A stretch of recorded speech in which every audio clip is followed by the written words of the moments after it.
Electrochemistry visit रसायन को continue करते हैं। और आज अपन सीखेंगे इलेक्ट्रोकेमिकल सेल किस तरह से दिखता है, उसका डायग्राम कैसा होता है, और इसके साथ ही इस टाइप के जो सेल्स हैं और कौन से अपने को सीखने हैं। तो हालांकि मैंने पहला जो इलेक्ट्रोकेमिकल सेल का एग्जांपल लिया दैट इज डेनियल सेल। इसके अलावा जो बेसिक अपन ने सुना भी नाम 10th क्लास वगैरह में, उसके अलावा दो और सेल है जो सेम ही है, जो आपस में दोनों, that is galvanic cell and voltaic cell. क्या डिफरेंस है डेनियल सेल से वो चर्चा करेंगे। अभी मैं कंटिन्यू करता हूँ डेनियल सेल को। उसका डायग्राम मैंने बहुत ही अच्छा बनाने की कोशिश की है, ठीक है। तो डायग्राम एंड देयर पार्ट, तो ये जो आपके सामने दिख रहा है arrangement that is Daniell cell. अब इसे कौन से पार्ट क्या है वो सारी चर्चा करते हैं अपन वन बाई वन। इस सेल में क्या होता है, एक बीकर, और उस बीकर में ZnSO4 लिया है, और उसके अंदर एक रोड डिप की है जो कि जिंक की है, जिंक की रोड। तो ZnSO4 सॉल्यूशन लिया, ठीक है। सिमिलरली अपन ने एक और इस साइड एक बीकर लिया, उस बीकर में CuSO4 फिल किया है, और CuSO4 जिसमें फिल किया है उसके अंदर कॉपर की रोड लगी हुई है, ठीक है। और ये दोनों कनेक्टेड है, एक ब्रिज है, क्योंकि दोनों आपस में कनेक्टेड, इसलिए इसका नाम ब्रिज से रखा है, जिसको नाम दिया है सॉल्ट ब्रिज। जो इस रोड का जो एक्वस सॉल्यूशन का जो सिस्टम बना, इसको क्या बोलते हैं, ऑक्सीडेशन हाफ सेल। एक्चुअली ये अपना आप में एक हाफ सेल है, ये अपना आप में एक हाफ सेल है, और इन दोनों कनेक्ट करने वाला सॉल्ट ब्रिज है, ठीक है। तो यहाँ पर ये जो हाफ सेल है ये फिर कनेक्टेड है आउटर सर्किट। देखो ये सेल का पार्ट हो गया इतना, ये सारा किसका पार्ट है, सेल का पार्ट, और ये ऊपर वाला आउटर सर्किट है। तो ये जो सेल है, इस सेल के दो वायर जो निकलेंगे, एक एनोड का हिस्सा, एक कैथोड का हिस्सा होगा, वो वायर यदि बल्ब से जाके कनेक्ट होंगे तो उस बल्ब में इलेक्ट्रिसिटी प्रोड्यूस होगी और बल्ब जल जाएगा। और मैंने बल्ब को ऐसे दिखाया जैसे जल रहा हो ना, सही दिख रहा है ना। चलो तो बेसिकली स्टार्ट करते हैं सेल के पार्ट से। तो सेल में कौन सा पार्ट क्या रोल प्ले करता है वो हर एक चीज सीखते हैं। तो एक सेल के अंदर तीन मेन पार्ट होते हैं। First part oxidation half cell, दूसरा part reduction half cell, and third one is salt bridge. ये दोनों एक जैसे पार्ट हैं और सेम ही चीज है, और ये एक डिफरेंट चीज है। अब ऑक्सीडेशन हाफ सेल क्या चीज है, इसमें क्या क्या होता है, देखो एक मोटा मोटी आपको डायग्राम समझ में आ गया होगा। इसकी वर्किंग हर एक चीज डिस्कस करेंगे। तो सबसे पहले मैं बात करता हूँ ऑक्सीडेशन हाफ सेल की, इसके बारे में सारी चर्चा करता हूँ। तो पहले मैं लेता हूँ ऑक्सीडेशन हाफ सेल। ये सेल दिखने में आपको पता चल रहा हो किस तरह से मतलब बना हुआ है, एक रोड उसी का एक्वस सॉल्यूशन, दूसरी रोड उसी का एक्वस सॉल्यूशन, दोनों कनेक्टेड और फाइनली किसी सर्किट से कनेक्ट कर दिया। आप घर पे भी इसको ट्राई कर सकते हो। जिंक की रोड इजीली मिल जाती है मार्केट में, ZnSO4 मिल जाता है, कॉपर रोड मिल जाती है, सॉल्ट ब्रिज भी मिल जाता है। क्या होता है पता चलेगा, आप लोग भी ट्राई करना, आप घर पे सॉल्ट ब्रिज भी बना सकते हो। तो बेसिकली सारे सिस्टम आप घर पे जैसे ये करोगे ना, ये दोनों रोड को जैसे वायर से आप बल्ब कनेक्ट को जल जाएगा, बल्ब बहुत अच्छा लगेगा ये एक्सपेरिमेंट यदि करो तो। मेरे पास टाइम नहीं था, नहीं तो मैं करता, पक्का करता हूँ। चलो अपन कंटिन्यू करते हैं चैप्टर को, आ दो। तो पहले मैं ले रहा हूँ ऑक्सीडेशन हाफ सेल।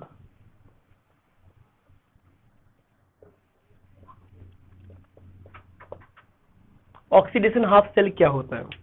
सबसे पहले ऑक्सीडेशन हाफ सेल वो इलेक्ट्रोड होता है जहां पर ऑक्सीडेशन होता है, the place at which the electrode, इसको ऑक्सीडेशन हाफ सेल या इलेक्ट्रोड भी बोलते हैं। The place at which oxidation takes place,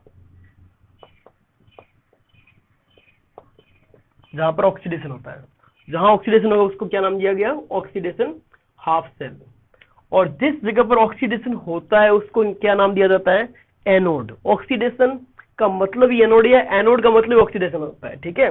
this is also known as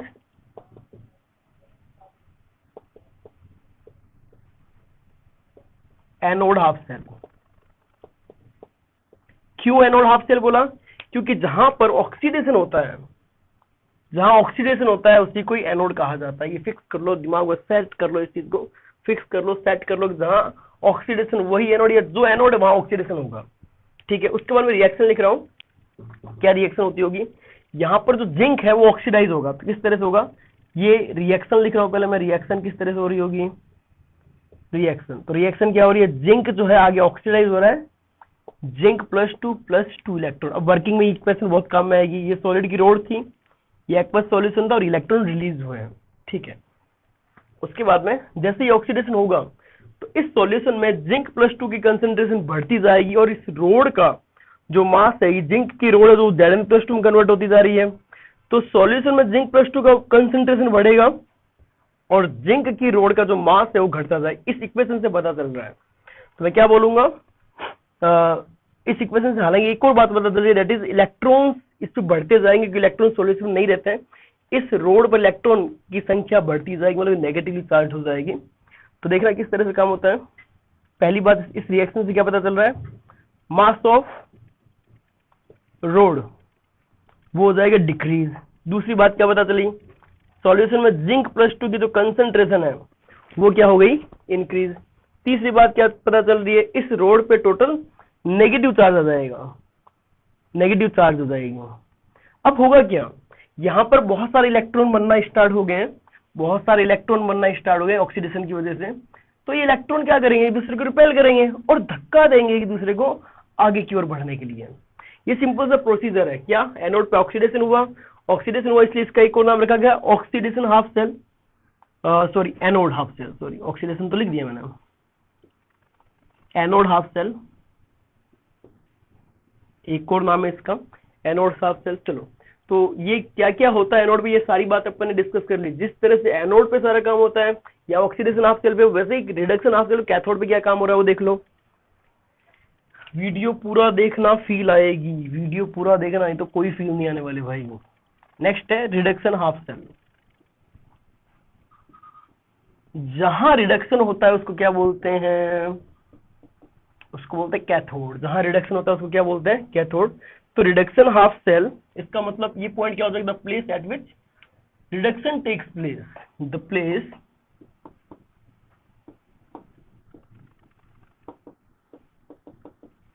at which reduction takes place, that is known as reduction half cell। और इसका मतलब जैसे इसके अंदर पॉइंट लिखा also known as एनोड, तो इसको भी क्या बोला जाएगा, also known as cathode. This is also known as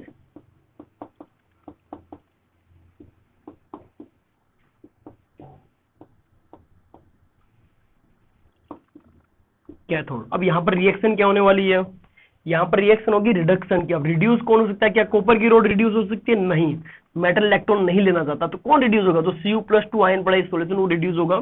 तो Cu+2 जो आयन है ये क्या करेगा, इस सेल की रिएक्शन लिख रहा हूं, मेरे को पहले लिखना चाहिए, रिएक्शन लिख रहा हूं मैं, तो पहले लिख देता हूं मैं, रिएक्शन लिखूंगा। रिएक्शन किस तरह की आएगी, Cu+2 जो एक्वस है वो रिड्यूस हो रहा है, 2 इलेक्ट्रॉन लेके Cu बना रहा है। ये एक्वस सॉल्यूशन वाला कॉपर था और ये मेटेलिक रोड पे जमता जा रहा है। इससे फिर 3 चीजें सामने आई कि यहाँ पर इलेक्ट्रॉन की डेफिशिएंसी होगी क्योंकि इलेक्ट्रॉन रोड से ही कंज्यूम हो रहे हैं, ध्यान रखना। तो इलेक्ट्रॉन क्या हो गए, कंज्यूम हो गए, कम हो गए, खत्म हो गए ये वाले इलेक्ट्रॉन, तो इलेक्ट्रॉन पॉजिटिव हो गए ये वाली रोड, ठीक है। तो एक तो ये चीज समझ में आई। दूसरा, ये जो Cu+2 है, Cu+2 इसके सॉल्यूशन में कंसंट्रेशन क्या होती जाएगी, हालांकि मेरे को इसी सीक्वेंस में लिखना चाहिए। पहला मास ऑफ रोड डिक्रीज होगा, इसमें mass of Cu road, mass of Cu road क्या होगा, डिक्रीज होगा, इंक्रीज, डिक्रीज तो यहाँ इंक्रीज होगा, mass of Cu road increase. क्यों इंक्रीज हुआ, क्योंकि Cu+2 जो एक्वस सॉल्यूशन में आयन पड़े थे वो आयन इस रोड पे जमते जा रहे हैं, तो ये रोड जो है कॉपर की बढ़ती जाएगी, मोटी होती जाएगी, तो उसका मास बढ़ता जाएगा। दूसरा पॉइंट, जो सॉल्यूशन में Cu+2 है धीरे धीरे वो कॉपर सॉलिड में कन्वर्ट होता जा रहा है, तो सॉल्यूशन में Cu+2 की कंसंट्रेशन क्या होती जाएगी, घटती जाएगी। इस डब्बे का मतलब होता है कंसंट्रेशन, एंड अल्टीमेटली जो रोड होगी वो नेगेटिव की जगह पॉजिटिव चार्ज होगी, इसके इलेक्ट्रॉन छीन लिए गए, इस Cu+2 ने छीन लिए हैं। तो ये क्या बोलूंगा मैं, यहाँ पर जो रोड है वो पॉजिटिव चार्ज हो जाएगी। अब एक चीज सोचो, ये रोड जो नेगेटिव चार्ज है, ये रोड जो पॉजिटिव चार्ज है, इनको आपस में किसी वायर से कनेक्ट कर दिया गया, तो जैसे वायर से कनेक्ट होगा तो यहाँ पर इलेक्ट्रॉन फंस रहे थे, धक्का मुक्की कर रहे थे, रिपेल कर रहे थे, और यहाँ पर इलेक्ट्रॉन की कमी हो रही थी, घट रहे थे, तो क्या इलेक्ट्रॉन यहाँ से भागेंगे और इसकी तरफ नहीं आएंगे क्या, क्योंकि यहाँ इलेक्ट्रॉन की कमी है, यहाँ इलेक्ट्रॉन की एक्सिस है, तो इस वायर के थ्रू इलेक्ट्रॉन भाग के यहाँ पर आएंगे और अल्टीमेटली एक जगह इलेक्ट्रॉन लिए जा रहे हैं, एक से इलेक्ट्रॉन दिए जा रहे हैं, और इस वायर के थ्रू इलेक्ट्रॉन का फ्लो हो जाएगा। और इलेक्ट्रॉन का फ्लो कोई तो अपन क्या बोलते हैं, इलेक्ट्रिसिटी भैया। इलेक्ट्रॉन का जो फ्लो है, इलेक्ट्रॉन का फ्लो, चार्ज का फ्लो को अपन क्या बोलते हैं, इलेक्ट्रिसिटी। इसका मतलब इसमें इलेक्ट्रिसिटी प्रोड्यूस होने लग गई है, और ये जो बल्ब है वो क्या हो जाएगा, जल जाएगा, और इस वोल्ट मीटर में कंफर्म में कोई पोटेंशियल डिफरेंस तो होगा। ठीक है सर, सब कुछ तो हो गया, लेकिन सॉल्ट ब्रिज का क्या रोल है यहाँ पर, सॉल्ट ब्रिज क्या काम कर रहा है, तो चर्चा करते हैं सॉल्ट ब्रिज क्या काम करता है, क्या रोल प्ले कर रहा है, देखते हैं। अब बारी है सॉल्ट ब्रिज की। अब बारी है इस सॉल्ट ब्रिज की, लेकिन इससे पहले इसका मैं नाम लिखूंगा। जैसे एनोड हाफ सेल लिखा, इसको क्या लिखूंगा, कैथोड हाफ सेल।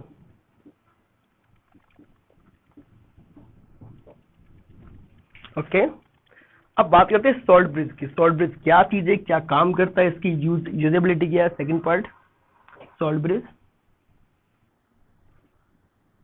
सबसे पहली बात तो जैसे जैसे सॉल्यूशन के अंदर जिंक +2 बढ़ता जाएगा तो जिंक +2 कंसेंट्रेशन बढ़ती जाएगी, और सॉल्यूशन में जैसे जैसे जिंक +2 बढ़ता जाएगा तो एक बात सोचो, क्या नया जिंक +2 यहां से उतर पाएगा क्या? यदि सॉल्यूशन में जिंक +2 कंसेंट्रेशन बढ़ती जाएगी तो क्या नया जिंक +2 आ पाएगा क्या? नहीं आ पाएगा। क्यों नहीं आ पाएगा? ये अंदर इतना ज्यादा जिंक +2 हो चुका है, तो आने वाले नए जिंक को अब रिपल्सन मिलेगा, क्योंकि यहाँ पर पॉजिटिव चार्ज बढ़ चुका है सॉल्यूशन में। समझ पा रहे हैं मैं क्या बोल रहा हूँ? इस सॉल्यूशन में नेट पॉजिटिव चार्ज बढ़ चुका है, तो ये सॉल्यूशन हो चुका है पॉजिटिवली चार्ज्ड। ये सॉल्यूशन क्या हो चुका है? Positively charged. वैसे ही वैसे इसकी बात करूं तो इस सॉल्यूशन में यदि कॉपर कंज्यूम होता जा रहा है, कॉपर +2 खत्म होता जा रहा है, तो अंदर ओवरऑल नेट नेगेटिव चार्ज नहीं बच जाएगा क्या? ओवरऑल अंदर नेगेटिव चार्ज बच जाएगा, तो अब कॉपर को ये नेगेटिव चार्ज जाने नहीं देगा, डिपॉजिट नहीं होने देगा। इसमें क्या हो रहा है, ये जो Cu+2 है इसको अब कोई नहीं जाने देगा। भैया इतना जा चुका है, अब तुम्हें हम नहीं जाने देंगे, Cu+2 को इसमें नहीं जाने दिया जाएगा, क्योंकि SO4- तो रोकेगा इसको। लेकिन यदि आप, अब इसका मतलब थोड़ी देर बाद तो इलेक्ट्रिसिटी रुक जाएगी, क्योंकि यहाँ पर जिंक +2 उतर नहीं सकता और यहाँ पर कॉपर +2 रिड्यूस होकर इस पे नहीं आ सकता, तो इसका मतलब इलेक्ट्रिसिटी रुक जानी चाहिए। बिल्कुल रुक जाएगी साहब, लेकिन अपने को अपने ही चाहते हैं इलेक्ट्रिसिटी कंटिन्यू रहे, तो इसको कंटिन्यू रखेगा सॉल्ट ब्रिज। सॉल्ट ब्रिज कैसे रखेगा? इन दोनों को न्यूट्रलाइज करेगा। इन दोनों को न्यूट्रलाइज करेगा। किस तरह से न्यूट्रलाइज करता है? इसके अंदर होते हैं आयन या सॉल्ट, एक सॉल्ट भरा रहता है। तो एक्चुअली है क्या सॉल्ट ब्रिज? है क्या? एक यूट्यूब अपना चैनल नहीं, अपना चैनल यूट्यूब नहीं, यूट्यूब मतलब होलो ग्लास की यूट्यूब, यू शेप्ड ट्यूब, ठीक है। तो ये एक यू शेप्ड ट्यूब होती है which filled with semi solid and mixed with, and this semi solid is mixed with salt. क्या होता है इसके अंदर? ये यू शेप्ड ट्यूब होती है या होलो ट्यूब होती है,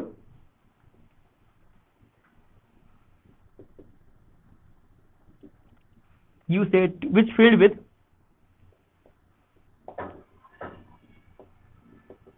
किससे फिल्ड रहती है? Salt and semi solid. अब सर सेमी सॉलिड कौन सा काम में लिया जाता है? जेली काम में ले ले, जेली काम में ले ले, या फिर अगार अगार काम में ले ले। ये दो सेमी सॉलिड जनरली यूज किए जाते हैं। और इसके साथ सॉल्ट भी कौन सा काम में लिया जाता है? जैसे NaCl, KCl काम में ले लिया। अब होगा क्या? इसके अंदर सॉल्ट भरा हुआ है बाई चांस KCl, तो KCl का मतलब, अब सर सेमी सॉलिड क्यों भरा? इसका भी लॉजिक है। यदि आप लिक्विड भरते हैं ना, KCl का एक्वा सॉल्यूशन लिक्विड भरते हैं, तो ये गिर जाता जैसे रखते तो, ठीक है। तो अपन ने इसलिए सेमी सॉलिड भरा ताकि आयंस जो है वो चल भी पाए इसके अंदर, और वो जो इसको मीडिया प्रोवाइड कर रहे हैं इन आयंस को गिरे भी ना, ठीक है। तो जो KCl है, अब इस KCl में इसको चाहिए, ये पॉजिटिव होता जा रहा है, ये सॉल्यूशन होता जा रहा है पॉजिटिव चार्ज, और ये सॉल्यूशन होता जा रहा है नेगेटिव चार्ज। तो इस सॉल्यूशन को करना है न्यूट्रलाइज। ये नेगेटिव, ये पॉजिटिव है, जिंक +2 आता जा रहा है, और ये नेगेटिव क्यों होता है? कॉपर +2 जाता जा रहा है।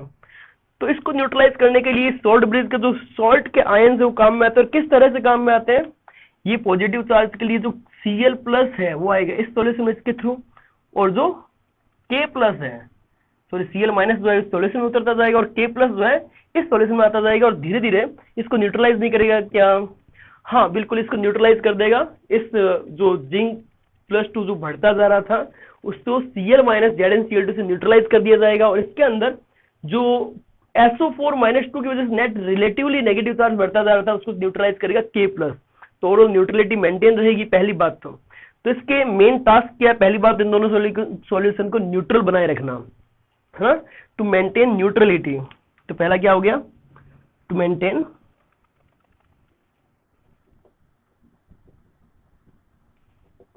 न्यूट्रलिटी ऑफ बोथ सॉल्यूशन, पहला काम। दूसरा काम क्या हो गया? बाई चांस ये सोल्ड ब्रिज नहीं होता तो सर्किट इनकम्प्लीट होता। कैसे? एक चीज सोचो, जो सर्किट अपर सर्किट में तो एक साइड फ्लो हो गई इलेक्ट्रॉन, लेकिन अंदर भी तो चार्ज का फ्लो होना चाहिए ताकि पूरा सर्किट बना हो रहे। तो इस सर्किट को क्या करता है? कंप्लीट करता है, कंप्लीट द सर्किट।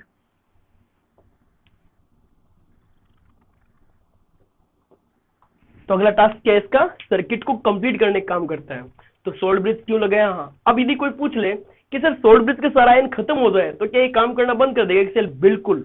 ये 3 केसेस में सेल काम करना बंद कर देता है। पहला केस क्या है? जिंक की रोड जो है, जो जिंक +2 में कन्वर्ट हो रही है, जिंक की रोड जो जिंक +2 में कन्वर्ट हो रही है, यदि जिंक की रोड खत्म हो जाए तो ये रिएक्शन होना बंद हो जाएगी, ऑक्सीडेशन होना बंद हो जाएगा एनोड पे, तो ये सेल काम करना बंद कर देगा। एक और, यदि सॉल्यूशन में कॉपर +2 के जो आयन है, Cu+2 का आयन है, वो खत्म हो जाए तो इसका मतलब रिडक्शन होना बंद हो जाएगा यहाँ पे, तब भी ये सेल काम करना बंद कर देगा।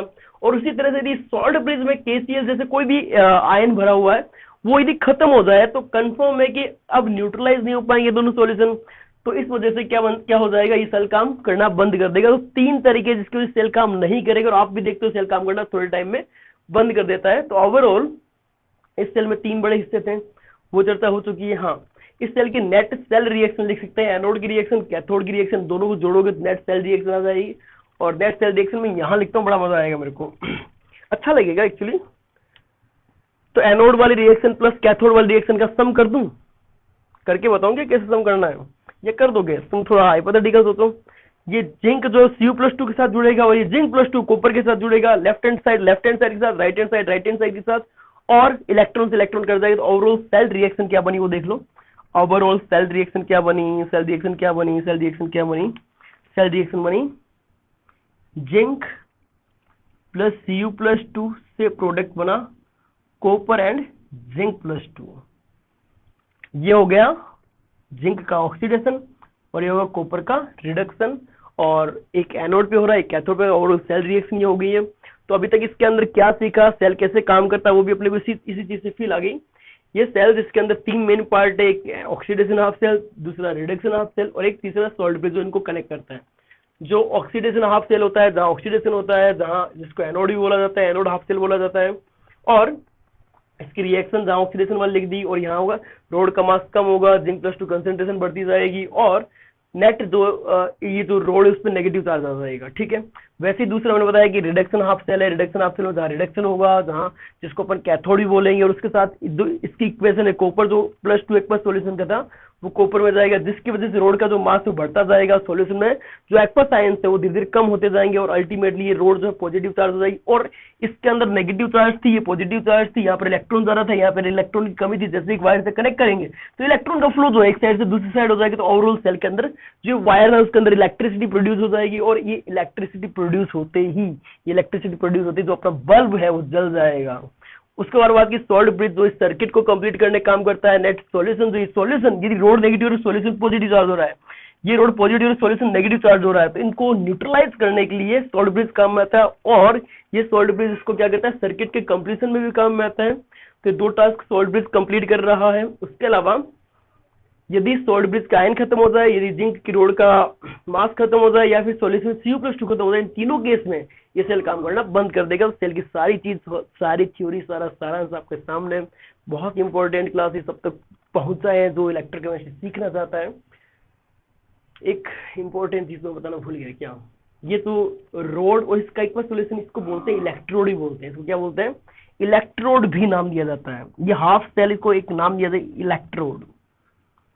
इलेक्ट्रोड, क्योंकि इलेक्ट्रोड के बारे में बहुत कुछ सीखना है। तो ये हो गया एनोड इलेक्ट्रोड, और ये हो गया कैथोड इलेक्ट्रोड। ये बहुत अच्छी चीज है।